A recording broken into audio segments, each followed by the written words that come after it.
Now is the time to bring about change, because this continent has bled for so long, and it needs somebody. It needs the savior.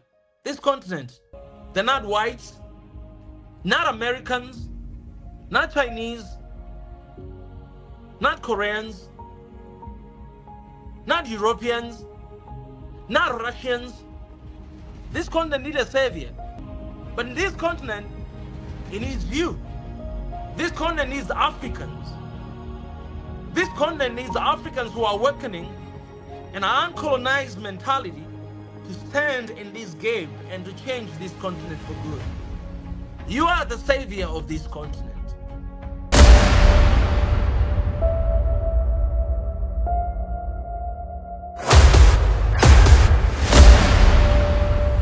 This is the journey to one Africa.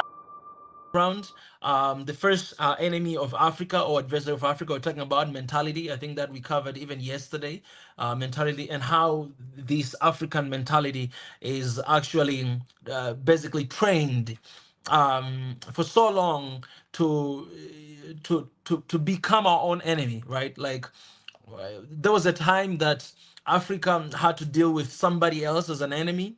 But after that enemy left and we got our own independence, we are still remaining with this mentality. So basically, this is crazy. I'm just getting this right now that the enemy turn yourself to become the enemy of yourself.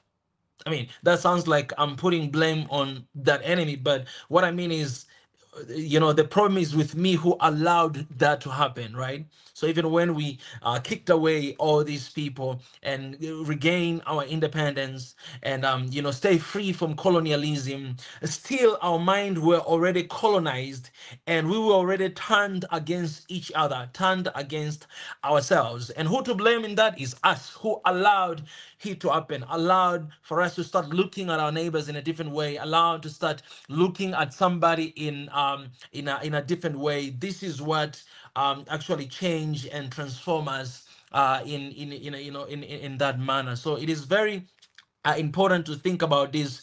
That before anything, before everything, we had our own issues, we had our own things here and there going on, but it was not as the same issues we have them today in our countries or in our society. It was not the same thing, but then we had all this colonialism and everything, and after that, we fought for independence, but our minds still are still there. You know what I'm saying? Like the way we look at each other, the way we deal with one another, the way we process all these things is completely and totally different, and they causing us to actually move backward and not, forward. That is the first adversary of Africa. I think I spoke a lot about that 2 days ago and yesterday. If you did not have a chance to look at that, please, you can actually go here and check out that as well. Here on YouTube, we have that stream. And then yesterday we spoke about the second one, leadership or leaders. And we tried to link a little bit, from mentality all the way to leaders. How does this work? How it comes from this place to this place, how it comes to that. We digested it very well, and we also try to show some solutions. So therefore, what kind of leadership do we need in Africa? What kind of leadership do we want in Africa? I don't believe that everybody's not a leader. I believe we do have leaders in the continent. There's a lot of rising stars right now, and shout out to one person. Actually, he made 2 songs of Ibrahim Traore. Those songs are really powerful. I cannot share them right now here because I do not have his permission. He just shared them with me through the mail, and then right away I actually texted my number to communicate with him through WhatsApp, but I think he hasn't seen that mail yet. Because I love the songs. 2 very powerful songs. They talk about Ibrahim Traore. I think it's really nice songs. It would be really nice, to release them here for you guys to listen, but I don't have that permission, so I'm not gonna do. But hopefully we'll release them in the coming days. We'll be able to release them in the coming days, and you guys will be able to hear these songs you'll be able to hear. They're really good. So shout out to the person who made it. And with his permission, then we'll be able to upload here on the YouTube channel for you guys to enjoy as well. So yesterday we spoke about that, and we spoke about, how, so what kind of leadership does Africa need? What kind of leadership do we need? And my suggestion, this is my personal suggestion, I spoke about servant leadership. This is the something that I believe in. This is something that I work on. This is something that I'm learning to be that type of way. You know what I'm saying? To be somebody who is there to serve and not there to be served. Somebody who understands that I'm here to serve those people surrounding me. Like if me as a leader, I do my due diligence to deliver what I'm supposed to do. And if you are a person who are led by me, also do your due diligence to deliver, then we'll have this perfect combo. So in the perspective of leadership, where we are not putting blame on anyone, but basically we are linking these two different groups, because leaders cannot do anything without people, and people can certainly not do anything without leaders, because they're the one who call the shots. There's the one who actually make the decision. There's the one who actually, everything you see. And because of constitution, you cannot do anything. You might end up in prison, right? So there must be this marriage. Leaders supposed to marry citizen, and citizens supposed to marry leaders as well. Leaders, they need to have that awareness that, I'm here to serve. I'm not the boss, they are the boss. I'm here for them. I'm here to fulfill and to act and to do the will of the people, the will of the country. The vision of the country is bigger than my personal vision. The legacy of the nation is much important than my own legacy. And I think for these African leaders, they really need to understand that it's not about making your own legacy. It's not about building your own name, because country is bigger than our every single individual. The country's name is bigger than individuals, right? So our focus and our goal, it should focus on implementing and accomplishing and bring to pass about the visions of the country. Yes, I might have vision as a leader. I might have my own desire and my own will, things to fulfill and how to do it. But I should always link and align with the bigger vision of the country, bigger vision of the nation. So we talk this about even in the business perspective, that when you're in a company, it doesn't matter whether you're CEO, you're director, or you're just normal, folk. You can never be bigger than the company. Right? Even if you're a CEO, you're not supposed to be bigger than the company. That means if the CEO decides to walk away today, company will still be there. And that's how we should build the company, right? This is how I build my company, so that okay, even when I'm not there, the company is supposed to continue to run, because the people who are still pushing the visions, to the promised land. That's the same thing in the country as well. Doesn't matter whether you are there or you're not there, the country's supposed to land. But in our context, a lot of times, leader become like God, right? They become like untouchable. You cannot criticize, you cannot say anything. You can basically not oppose. You just need to praise whatever that is going on, whether it's good or bad. You need to oppose. I'm not that kind of guy. If you do well, you'll be applauded. If you do wrong, you'll be critically, professionally, and constructively criticized. All right. It must happen that way in order to build that Africa that we want. In a case of a company, to build the company that I want, me and my people, to build the country that we want, to build the continent that we want. So there must be this marriage. All right. There must be this yeshi gabicha. What I'm saying, between the leadership and between the citizen. Right? If leaders are standing on their own and citizens are standing on their own, you don't have marriage, you have divorce. So there's no longer yeshi garbage there. You're not going to be able to attend yeshi garbage because there's a divorce between leaders and between people. Right, man, this concept, I don't know if people are listening, because I'm speaking right now, but I'm like, dang, man, this is kind of very smart. You know what I'm saying? So I don't know if you guys are listening, but this is very important. This is very important to note, because these are the things that can actually run the country. These are the things. Okay, I don't know. I don't know what would you say, with what is happening. For example, I'll just give a simple, example. I remember when Trump was running for the office for the first time, a lot of people, they were telling him that, what, you're a businessman, you're running a company. Do you think a country is a company? You can never run a country like a company. But to be honest with you, when he came and what he did, He's actually much better than what politicians, so-called politicians, have been doing. And now he is going to be inaugurated for the second time. So I don't know which side you're on, but I'm giving this an example to just show that that it is possible. You can actually run the business, you can run a company, and you can use the same mentality, you can use the same aggressiveness to run the country as well. Yes, country is not a company, yes, but there's a few principles, there's some sort of principle that you could use to run, you know, the people as well. Because what you do is this: in the company, you're running a company of 1,000 people. In a country, you're running a country of, let's say, 100 million people. But do you really reach to everybody, you personally as a president? No. You have senators, you have governors. So your job, you need to lead as much as you can. You need to come up with the policies. You need to present to the Senate. You know, they need to review them, and you need to get maybe as much as the governors from your own party, you know, in the government. And what you need to just implement that spirit of you, that vision that you have in your party with all these big leaders who are leading in the regions and in the different states. So once you do that, then these people, these hundreds and maybe 200, whatever, they will be able to transfer, they will be able to lead their community as well. So you're kind of like a supervisor. All right, you have a vision, you know the vision of the country, you have your policies, and you want to implement them, but you cannot implement them alone. You need people who will stand with you to implement those policies for the benefit of the people. And you'll be out of your mind if you're there for the people and you don't want to implement the policies of the people, right? You just need to do it. It doesn't matter which kind of party you're coming from.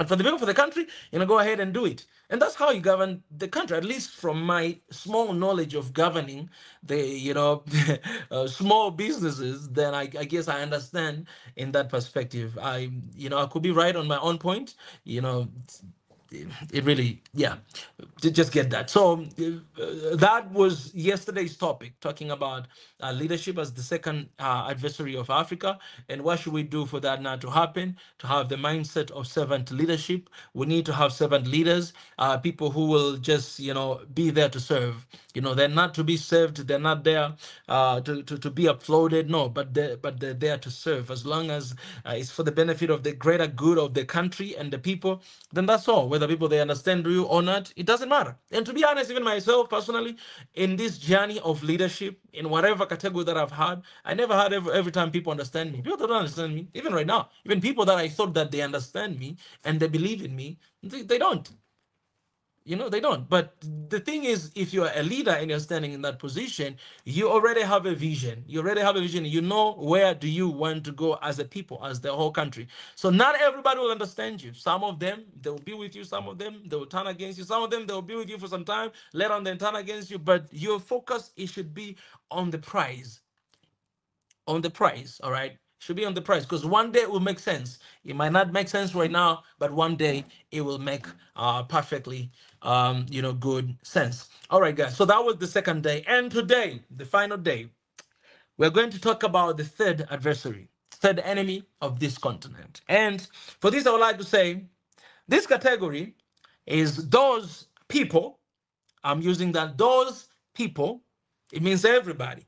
They could be Africans, they could be, because African kind of like, hit them in the second point. So maybe Africans, anyway, but be those in the second point is leaders. So basically the African, but leaders. The third point is those people who wants to exploit or take advantage of the continent. So we have different kind of people, we have people who are non-African, they want the same thing. And also we have African in this category who want the same thing. And I think a lot of time we forget. A lot of time we focus on non-Africans who are exploiting the continent and want to take advantage of the continent. But let me break this news to you that not only non-Africans, but also there are Africans who wants to exploit Africa. So in this point, I'm not going to touch leaders. Leaders are already in the second group. This is where every single one of you and me are included here as well. Whether you look like me or you don't look like me.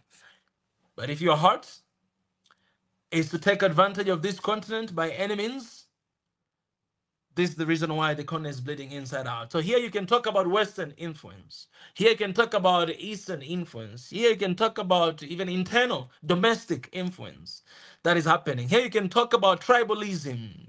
Okay, here you can talk about religionism. Here you can talk about nationalism. So now you understand that you are in that category as well. You can talk about all those. These are enemies of this continent. These are enemies who are pulling the continent backwards. We're not moving forward because of people like this, because of the individuals like this, because of the institution. I always give an example of United Nations peacebreakers.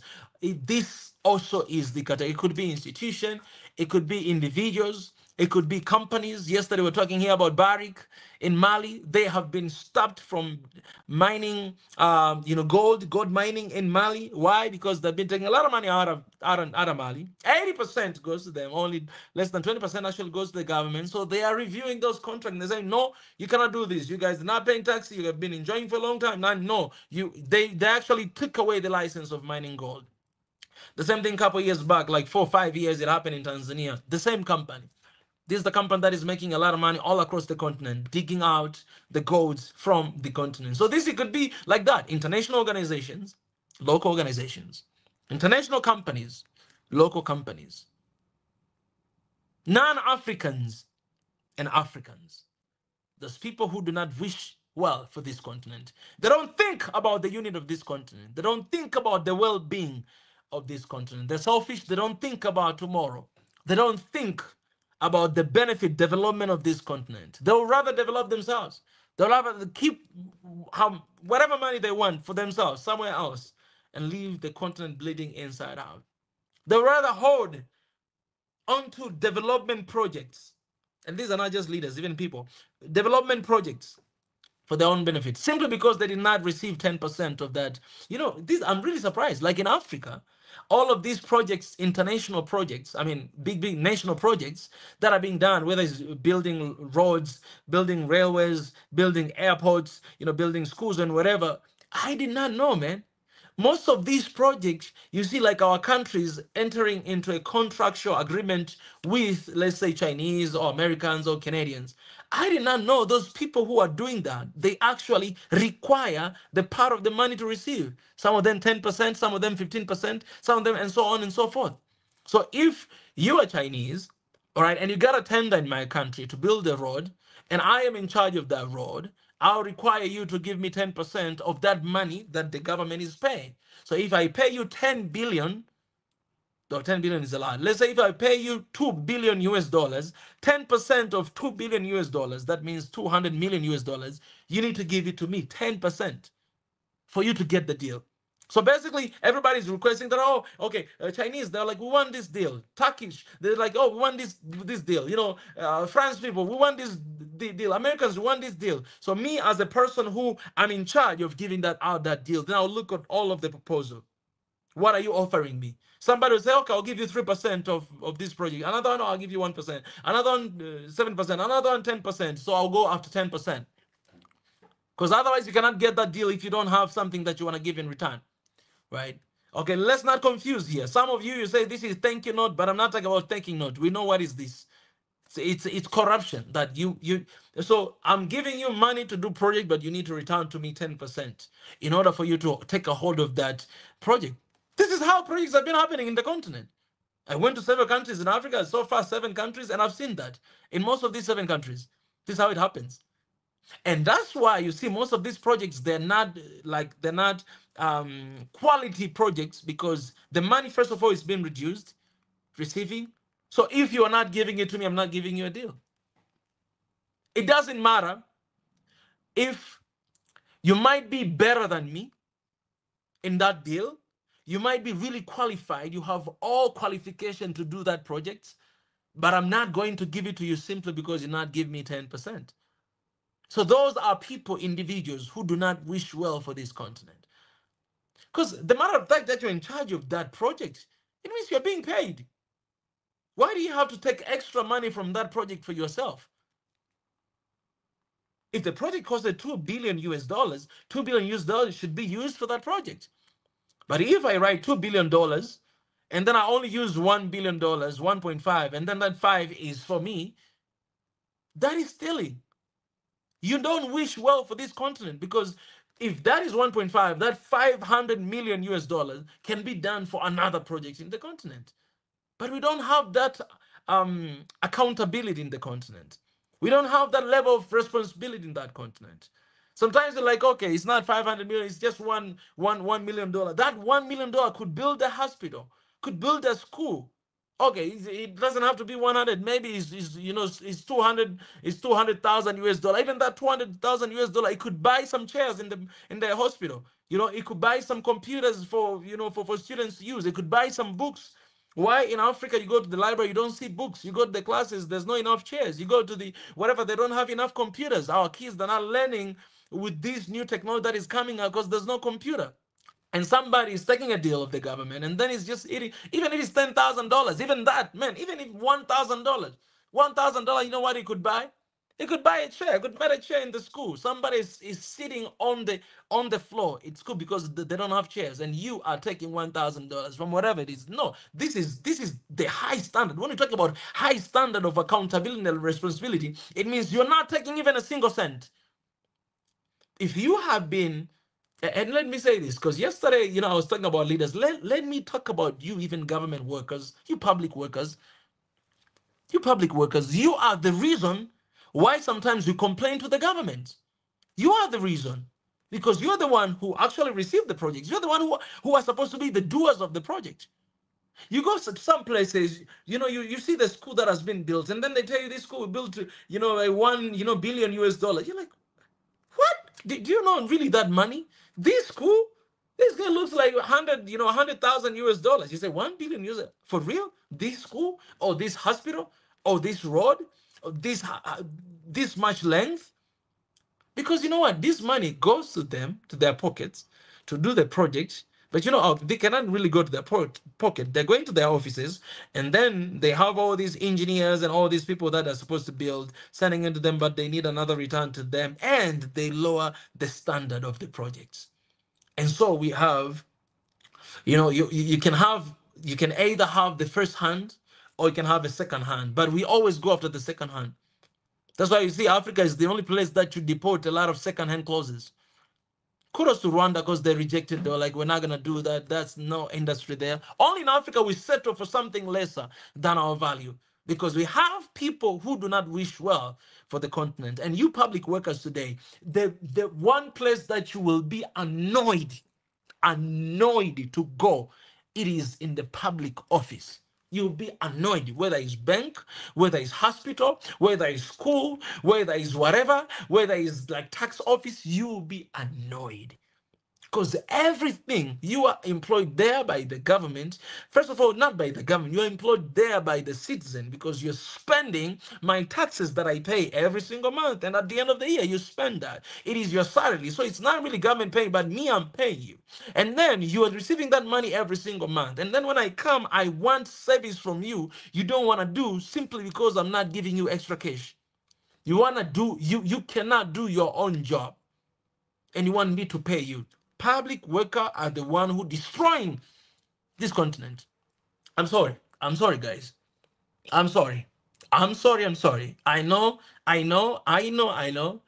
You might come up with the video, who is the enemy of Africa, and you'll say it's Mika and Swahili Nation and One Africa, 3 of them. But I'm coming after all of you, man. If you are not part of that group, then I don't have issue with you. But if you're part of that group, I have issue with you because you are the one who is letting this continent down. One person can never let this continent down. It's not a job of one person. It's a collective work. I say these leaders supposed to marry with citizen people, with people. If we cannot marry, there's nothing that will happen because you only have one leader. You have like 100 million people. You have 60 million people, 120 million people, 200 million people. If all of us, we stay in our position, if we really want to see change in our continent, in our countries, let me tell you this, man, sometimes not just leaders are letting us down, but public servants are letting us down. If you want to know that, go to any public office in your country. Go. I'm not speaking here something that is out of this world. No, go. I've been in so many public offices. I've been in so many. I'll tell you that you go there. If you go there at 10, rest assured, you're going to leave there at 2 p.m. That if you're okay. If not, you're going to close the door with the security guard in that office at 5 p.m. or 6 p.m. Nothing will be done. And not because these people are busy with the work, but because You might be there. I went to this one office, and then somebody's just talking to a phone. Hey, wow, I miss you so much. Oh, but now I'm working. Please, can you wait a little bit, man? I'm there. I'm sitting. I changed my face. My face was like Cain face. Like, yeah, no, no. Now I'm working. No, no, no. You go first. No, you hang up first. Oh my God, in the government office, in the government office, and then after that, okay, they don't even look at you. Okay, oh, they don't even ask you anything. So you need to start talking. Oh, I'm sorry, madam. I was just asking for this, and then for this, do you know how can you help me? Where can I get? And then you see, you understand that? Like, no eyes contact, no communication, no. And I'm the one who is actually paying your salary. It's like that. This is the mindset of our people. So this is combined, the first and the last one, the mindset of our people. But wait for white men to come. Hey, welcome. Hey, how are you? How can I help you? Oh my God. Where are you from? Oh, yeah, yeah. Here. Why? Because they want tip. Get out of here, man. What kind of mindset is that? That's the mindset I was talking about. And these are kind of people who are letting down the continent. These are kind of people who cause this country to remain in the same level they are. Because sometimes, when it's not even up to the government. Sometimes government, they really release funds for the projects to be run here down. But there's people down here who they need to, they're implementer of these projects. They cannot really, they're not really staying in the land, in their position. We need to go after them too. Because this thing, you remember, I said this 5 years ago when we started this channel, that our job is from the bottom up, not up bottom. No, our job, we're starting from the roots and then we go up. Starting from the roots, it means starting from our mental well-being. Start from this, our mentality, and then we go up. So this is the third enemy of Africa. We start from the roots. Those are roots. We already talk about mentality. That I can't even talk about that. I can't talk enough about that. But now we're going to the roots. Guys, I have a game to watch, so I'll be finishing today. Airy. I'm gonna be honest with you guys. All right. So we're starting from there. So this is my call to all public workers. Please do your part. Public workers, they're the one who actually sit on the coffee shop trying to drink coffee and then blame the government that, oh man, this government, nothing is working. And you don't realize that you're part of that government. Why are you guys letting down our leaders? Because there's some leaders who have a good intention for the countries, but there are people who are working against that in our governments, in our countries. And those are these people on the ground. Forget about those who are working hard and, busting the bad off because of especially shout out to teachers, man. Shout out to teachers. These are people who are really despised a lot of time. In Africa, you can say teachers, you can say and doctors, but to be honest, doctors are well loved than teachers. Teachers are in extreme poverty. If you look at where they send them into the village, no internet, no electricity, no water, no public services there. They go there, they're basically living in a jungle. These people, you took them out of the city, you bring them there. Do you think they're going to last even a single month? No, they just come back to continue with the small businesses. Why? Because the environment are not clear. Why they're not clear? Not because government is not releasing some funds. It does release, but the people there, down there, who are supposed to implement and to be accountable and to be responsible with the citizen money, but they're not doing their part. They're putting it in their pocket. And that is the source of their income. That's why you see government workers, they have a lot of money. Government, civil servant, they're supposed to have money, to be honest, to be really honest. You cannot work for the government and have like luxurious car, luxurious house, then not one, two, three. Where do you get that money? While you are people who are paying taxes and you're getting that salary are living the poor life. So you have to know, man. If you see a lot of people are running after leadership because there is something there in the leadership. There is opportunities and connection. And most of leaders, I gotta say this, man, I know this was for yesterday, but most of our leaders, they're only there to find connection for their own businesses, for their own families, for whatever, but not for the people. I'm so sorry. Okay, I've done that with yesterday. Today, I am after the people. Those who are not wishing well for this continent. And we better clean our house, because I'm not going to talk about Western influence and Eastern influence. That is too far. Maybe that I can add it number 4. But number 3, I'm talking about those who are not wishing well this continent, who are here in the continent. And when you go to public offices, yeah, yes, they do work. They do well. You know why? Because if they make one mistake, they're fired. So to be honest, sometimes they're not doing it because of they have so much passion for the work and they love it. No, but because they're afraid to be fired. They don't want to fire. They don't want to be fired. And so they do the way they want to do. You understand what I'm saying? So what I want you guys to understand today, as I'm wrapping up this point, is that this continent, it would have been in so much better place if our mindset about this continent and our people and our neighbors were transformed and changed and turned around. This continent would have been in so much better place if the leaders of this continent adopt the spirit of servant leadership and here to serve the people and to serve the big agenda of the country and the continent and not their selfish ambition. And that's why you'll find somebody like Nyerere, Julius Kabage Nyerere, who was in a regime for 20 years plus, and the country really wanted him, they wanted him to continue to lead. But he stepped down. He said, no, no, no. I don't want to continue to lead. I'm going to leave the stage and let others lead. And it's truly, he left. And he was there for many years before he died. Same thing to Mandela.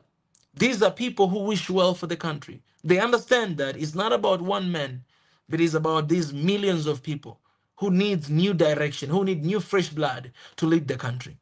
The continent would have been in so much better place if we'll have leaders who are thinking about serving and not to be served. The continent will be in so much better place if civil servant, the third group of people, will be there not to bleed inside out the continent, but to actually contribute to the healing of this continent. Let me tell you this, guys, this continent is hurt. This continent is bleeding inside out. Unfortunately, even the doctors, they don't see where the bleeding is coming from. But thank God for SNOA, Swahili Nation One Africa, because now you know where this bleeding is coming from. And we are able to go straight to where the problem is, the root cause analysis, to do that and to go to fix that so that this continent will never bleed again. This continent is struggling and suffering. This continent is pleading for a new direction. This continent is pleading for new leadership. It's pleading for new people who will stand there, sacrifice everything they have for the second betterment of this continent. This continent is pleading for that because we have been abusing this continent for so long time. We've been abusing our countries for so long time. You, me, everybody, us as Africans, we are responsible. That's why we say this is the year of high standard of responsibility and accountability. Why? Because we don't want this continent to bleed no more. We have been cause of the pain of this continent. I don't know if you feel pain. I feel pain for this continent. We've been the cause of the pain in this continent. We are the cause of that. We are the cause of that. We are the cause of that. We are the cause of that. And we need to bring about change. And now is the time to bring about change. Because this continent has bled for so long. And it needs somebody. It needs the savior. This continent needs a savior. This continent, guys, needs a savior. This continent needs a savior. Need a savior. And here the savior I'm talking about, guys, they're not whites, not Americans, not Chinese, not Koreans, not Europeans, not Russians. This continent needs a savior. Not European, not Chinese, not them. But in this continent, it needs you. This continent needs Africans. This continent needs Africans who are awakening an uncolonized mentality to stand in this gap and to change this continent for good. You are the savior of this continent. I'm not here to just, encourage you and, pop you and to be like, yes, no. I'm here to, I told you the facts and the truth. And now I'm telling you that you are the savior of this continent. God has already done his part. It is our time now to take a part. It is our time now to do our part. You can pray, you can fast and pray for 40 days, asking for a change in the continent. It ain't gonna happen because you are already there. You are supposed to be a change. Where are you asking change from? God, bring change. No, He already there. You are supposed to be a change. I am supposed to be a change. You are the savior of this continent. God has given you ability, mental health, and everything that you need. You have everything it takes to bring about change into this continent, into your business, into your country, into your nation, into your family, into your whatever. You have everything it takes. It's right inside of you. God has given you that ability. It's just a time for you to stand up and to act. This continent needs a savior. And you and me, we can save this continent. I know that with everything I got in my heart, I know that we can, we will, and we must. Because if we don't do, then that's why constantly we have different saviors, different kind of saviors with their own agenda coming. I ain't gonna talk about them today. That will be the fourth enemy of Africa. Maybe I'll add it tomorrow. Do you understand what I'm saying?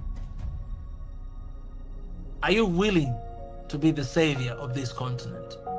And when I say that, guys, I'm not saying that you will be Jesus. I want you guys to understand once again that we have our responsibility. We need to be accountable in our society and in everything we have to transform this continent. You can, I can, and we must do it. Otherwise, man, I don't know where we're gonna be.